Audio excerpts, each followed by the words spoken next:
Welcome to Pumpkin Day. We're so happy to see you. We can't wait to show you some cool projects. Have a great day. Hi there. For this Pumpkin Day project, we are going to be using a cup that has a hole in the bottom, a popsicle stick, a piece of string, a little bit of sponge, and a little bit of water. So here's what we'll need to do first. We are going to tie one end of the string to this popsicle stick. This is a good project to do with a grown-up, so they can help you make that tight knot, and they can maybe you could hold the stick while they help you tie the knot. Once you've got one end of the string tied onto that popsicle stick, the other end of the string is going to go through the top of our red cup. If it's tricky for your string to get through the top of the hole, I put a little bit of tape on the end of my string to make it push through that hole a little bit easier. Pull your string through to where your stick is on top. Now this end of the string we are going to tie around the sponge. So I'm going to tie that sponge up. And again, maybe you can hold the sponge and your grown-up can help you tie it. Tie that knot so it doesn't pop out. And then this little bit of water is to get our sponge wet. This project is called a squawker. Now my sponge is really wet. I'm going to give it a little bit of squeeze and let some of that water out. And let's see if it'll do it. I'm holding the cup with one hand. Then the sponge is going to go around the string and pull. Do you hear that? That's our squawker. What do you think it sounds like? That sponge needs to get a hold of the string.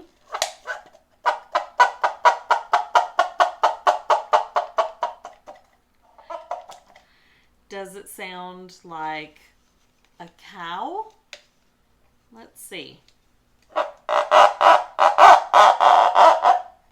Not so much. Does it sound like a dinosaur? Does it sound like a Halloween creature?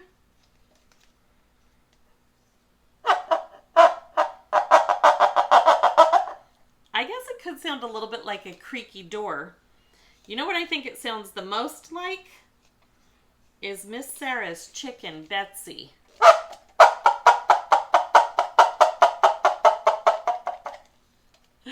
That's our squawker.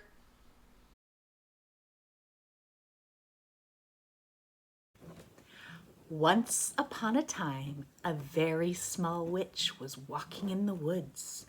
The cold wind was blowing the dry leaves all around her. The little witch was frantically searching for a house for the winter. She could not find one. Suddenly, a piece of orange paper, blown by the wind, landed at her feet. She picked it up. The little witch looked closely at the paper, and then she said, "I shall make myself a little house from this piece of orange paper." She folded the paper in half.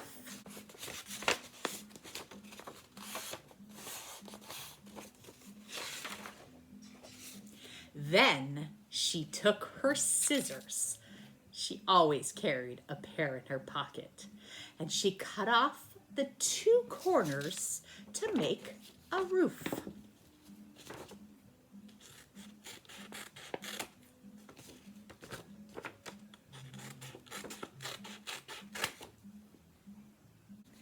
"This will do just fine," she said as she looked at her new house.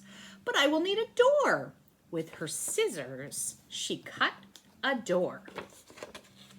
Since this witch always wore a pointed hat,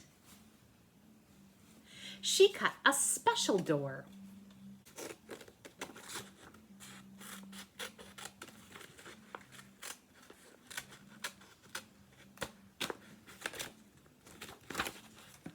It looked like this. The little witch walked through the door into the little orange house. It was very dark inside. She quickly hurried back out. I will need to make windows to let in the light, said the little witch. She cut a front and a back window. That looked like this. Oh, it was a very fine looking house. Her very own little house with a roof, a door, and windows was all finished. But just as the little witch started to go inside for the winter, she saw a tiny ghost floating down the windswept path. As the tiny ghost came to a stop near the little house, the little witch saw that she was crying. Why are you crying? Asked the little witch. The tiny ghost stopped crying and answered, It is cold and windy. It is getting dark, and I have no place to spend the winter.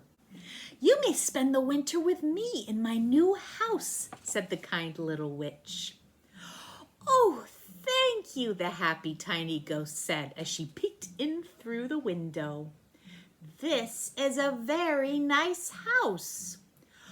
First, said the little witch, I will need to make you a little door of your very own. She took her scissors again and began to cut. She cut a very tiny door. It looked like this. The two happy new friends went inside. The tiny ghost went in the very little door, and the little witch went through her own special door.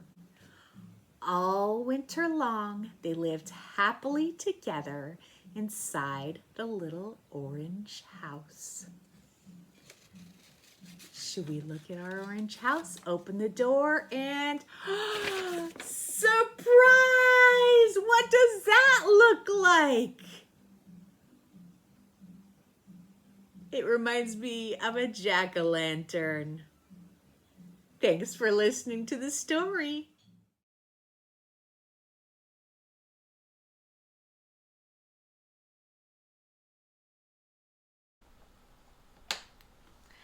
Hi there. This Pumpkin Day project is often called Dancing Raisins. It's a science experiment. And for this, you're going to need some raisins, some kernels of corn, and a glass that has water with bubbles in it.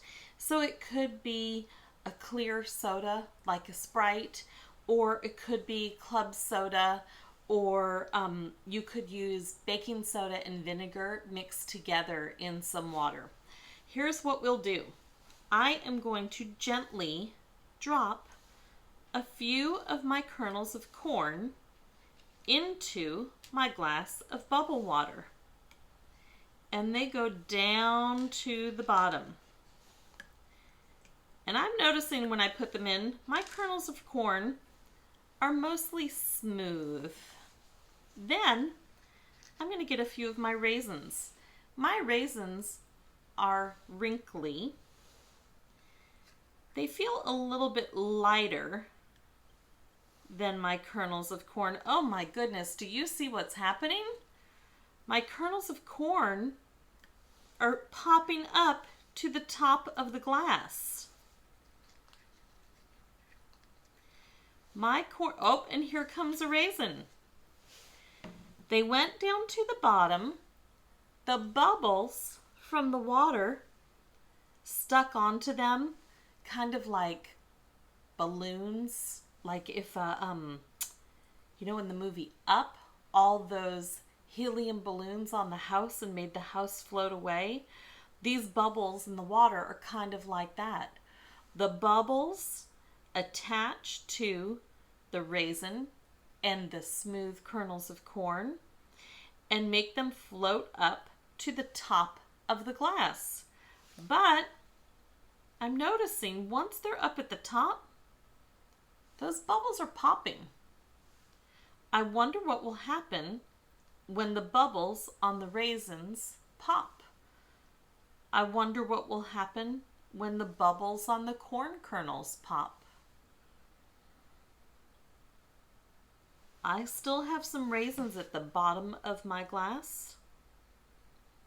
And I have raisins and corn kernels at the top. And I might get you... Oh, did you see that? One of my raisins went back down. I think I'm going to get you a closer view for this. Can you see what's happening now? I've got corn kernels and raisins up. That one went back down. When they came up to the top with all of those bubbles, the bubbles started popping. Once all of the bubbles pop, they go down to the bottom. They collect more bubbles and float up to the top again. I notice that my corn kernels are not moving as much or as quickly as the raisins. I wonder, with all of the wrinkles on the raisin, I wonder if it has more little crevices for the bubbles to attach to. Those smooth corn kernels may not have as many spaces for the bubbles to attach to.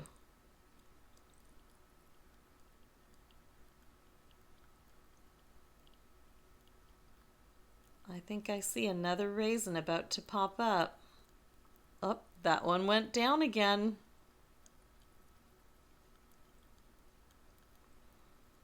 When the raisins and the corn kernels go up and down and up and down, can you think of why they call this experiment dancing raisins?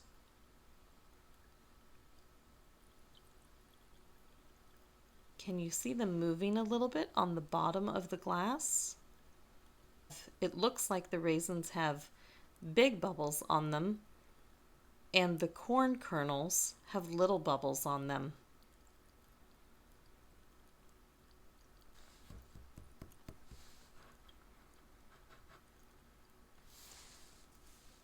Here comes another raisin up and down. What do you think might happen next?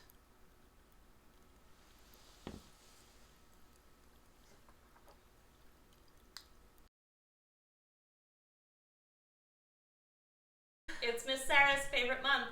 It's Halloween time, October. Should we roll those pumpkins? Let's roll those pumpkins. Roll those pumpkins down to town. Roll those pumpkins down to town. Roll those pumpkins down to town. It's almost Halloween. Cut it out a funny face. Cut it out a funny face. Cut it out a funny face. It's almost Halloween. Put a little candle in. Put a little candle in. Put a little candle in. It's almost Halloween. Blow that little candle out. Blow that little candle out. Blow that little candle out. It's almost Halloween. And there's another Halloween song, I'm a jack-o'-lantern. I'm a jack-o'-lantern with a great